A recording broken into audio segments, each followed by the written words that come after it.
అందరికీ నమస్కారం. బండి భగీరథ్పై నమోదైన పోక్సో కేసులో సంచలన విషయాలు వెలుగు చూస్తున్నాయి. డిసెంబర్ 31, 2025 సంవత్సరం మొయినాబాద్ ఫామ్ హౌస్లో తనపై అత్యాచారం చేసినటువంటి ఘటనలో అదే సమయంలో తనతో పాటు మరో 2 మైనర్ బాలికలు ఆ ఫామ్ హౌస్లో ఉన్నారని, భగీరథకు సంబంధించినటువంటి మరో 5 స్నేహితులు కూడా అదే ఫామ్ హౌస్లో ఉన్నారని, మొత్తం 9 మంది ఆ ఫామ్ హౌస్లో ఆ సమయంలో ఉన్నట్టుగా విచారణలో బాధిత బాలిక వెల్లడించింది. బాధిత కుటుంబం దగ్గరికి ఒంటరిగానే వెళ్ళినటువంటి డీసీపీ రితిరాజ్ విచారణలో భాగంగా సంచలన విషయాలు వెలుగు చూశాయి.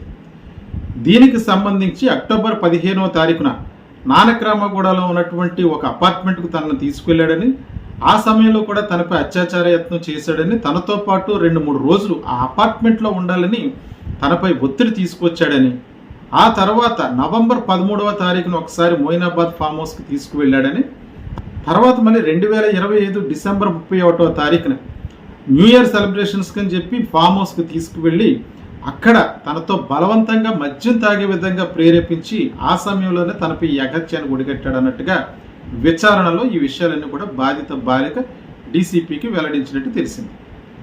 అయితే మరొక పక్క ఈరోజు మధ్యాహ్నం 2 గంటలకు పేట్ బషీరాబాద్ పోలీస్ స్టేషన్లో విచారణకు హాజరు కావాలని, తమకు సహకరించాలని కోరుతూ పోలీసులు భగీరథ్కు నోటీసులు జారీ చేశారు. అయితే భగీరథ్ నేరుగా అందుబాటులో లేకపోవడంతో తన మేనమామ పేరిట ఈ నోటీసులు ఇష్యూ చేసినట్లుగా తెలుస్తుంది. ఈ కేసుకు సంబంధించి రేపు కోర్టులో, అంటే వెకేషన్ బెంచ్పై బెయిల్ అప్పీల్కి వేశారు. రేపు ఈ కోర్టుకు సంబంధించి మధ్యంతర బెయిల్ మంజూరు చేయాలంటూ భగీరథ్ వేసినటువంటి పిటిషన్ విచారణకు రానుంది. అయితే ఈ సందర్భంగా ఎవరైతే బాధిత మహిళ కేసు పెట్టినటువంటి బాలిక ఎవరైతే ఉన్నారో తను మైనర్ కాదని, తన మేజర్ అని చెప్పి వాదించే విధంగా అక్కడ ప్రయత్నాలు జరుగుతున్నట్టుగా తెలుస్తుంది. దీనికి సంబంధించి ఈ మైనర్ బాలికకి సంబంధించినటువంటి డేట్ ఆఫ్ బర్త్ సర్టిఫికెట్లు అక్కడ ప్రజెంట్ చేయనున్నారు. అందులో వాస్తవానికి తెలిసినట్లయితే జీహెచ్ఎంసీ నుంచి వచ్చినటువంటి ఒక డేట్ ఆఫ్ బర్త్ సర్టిఫికెట్, అలాగే తెలంగాణ రాష్ట్ర ప్రభుత్వం ఇష్యూ చేసినటువంటి ఒక రకమైనటువంటి డేట్ ఆఫ్ బర్త్, 2 రకాల డేట్ ఆఫ్ బర్త్లు ఉన్నట్లుగా తెలుస్తుంది. అందులో ఒక దాంట్లో 12/8/2008 సంవత్సరం అని చెప్పి ఒక డేట్ ఆఫ్ బర్త్ సర్టిఫికేట్, అలాగే 12/8/2010 సంవత్సరం పురస్కరించుకుని ఒక డేట్ ఆఫ్ బర్త్ సర్టిఫికేట్. ఈ 2 సర్టిఫికేట్ల ప్రకారంగా చూసినా సరే తన మైనారిటీ తీరలేదు, తన మైనర్గానే పరిగణించబడుతుంది. అయితే ఈ కేసు విషయంలో బెయిల్ అయితే రావటం అసాధ్యం. అయితే ఇక్కడ బీఆర్ఎస్ నేత ఆర్ఎస్ ప్రవీణ్ కుమార్ కొన్ని ఆసక్తికరమైనటువంటి విషయాలు తెలియజేశారు.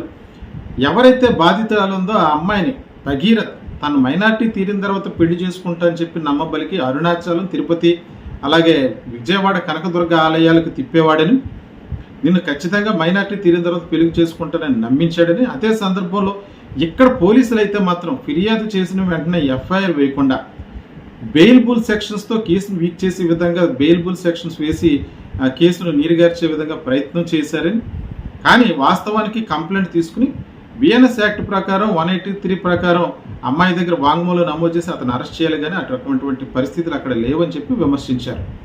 అదే సందర్భంలో నిర్మల్ పోలీస్ స్టేషన్లో వీరికి వ్యతిరేకంగా పెట్టినటువంటి హనీ ట్రాప్ కేసు కూడా పూర్తిగా కేసును తప్పుదో పట్టించే విధంగా ఉందని చెప్పి ఆయన తెలియజేశారు. అయితే ఈ కేసును విచారిస్తున్నటువంటి సిట్ ఆఫీసర్ డీసీపీ రితిరాజ్ ఇప్పుడు ఉన్నటువంటి ఎఫ్ఐఆర్లో కూడా సవరణలు చేస్తున్నట్టుగా తెలిసింది. అక్కడ ఆ సమయంలో 2025 డిసెంబర్ 31వ తారీఖున అత్యాచారం జరిగింది మొయినాబాద్ ఫామ్ హౌస్లో అన్న సమయంలో ఎవరైతే ఉన్నారో 2 మైనర్ బాలికలు ఎవరు, ఆ 5 స్నేహితులు ఎవరు, అంటే వీరిని కూడా విచారించి వాంగ్మూలాలు తీసుకుని ఈ కేసును పూర్తి చేయాలన్నటువంటి పట్టుదలతో ఆవైతే విచారణ వేగవంతం చేస్తున్నట్టుగా తెలుస్తుంది. ఇవన్నీ ఒక ఎత్తు అయితే హైదరాబాద్కు సంబంధించి లింగంపల్లిలో బండి భగీరథ్ పరారీలో ఉన్నాడు, ఇతను ఆచూకీ తెలపండి అన్నట్టుగా వెలిసినటువంటి పోస్టర్లు సంచలనం సృష్టిస్తున్నాయి.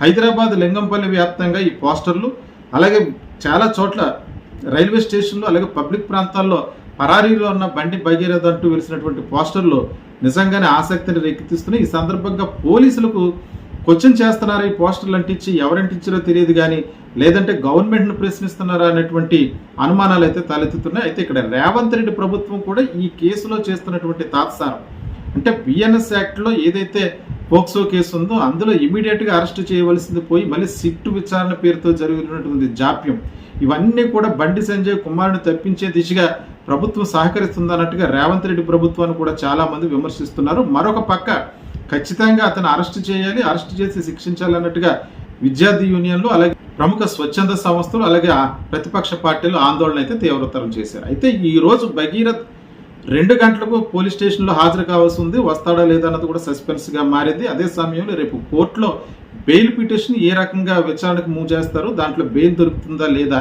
లేకపోతే రేపు బెయిల్ రాని పక్షంలో తనంతట తానుగా స్వయంగా వచ్చి లొంగిపోతాడా అని చెప్పి పోలీసులు అయితే ఆలోచిస్తున్నారు. ఒక పక్క అతనికి సంబంధించినటువంటి సోషల్ మీడియాకి సంబంధించినటువంటి అకౌంట్స్ అన్ని కూడా డిలీట్ చేసడం, ఫోన్ స్విచ్ ఆఫ్ చేయడం జరిగింది.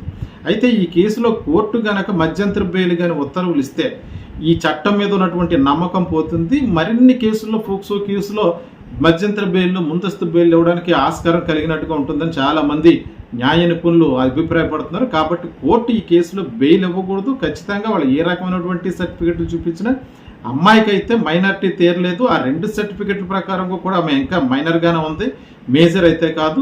ఖచ్చితంగా అతనికైతే ఈ సెక్షన్లు వర్తిస్తాయి. ఖచ్చితంగా అతను అరెస్ట్ చేసే విధంగా కోర్టు కూడా చర్య తీసుకోవాలని చెప్పి చాలా మంది న్యాయ నిపుణులు కోరుతున్నారు. చూద్దాం మరి బండి భగీరథ అరెస్ట్ అవుతాడా, లేకపోతే ఇంకా పరారీలోనే కొనసాగుతాడా? ఈ పోస్టర్లు వెలిసిన నేపథ్యంలో, పోలీస్ స్టేషన్ నుంచి నోటీసులు వెళ్ళిన నేపథ్యంలో విచారణకు హాజరవుతాడా లేదా, ఏం జరుగుతుందన్నది వేచి చూడాల్సి ఉంది.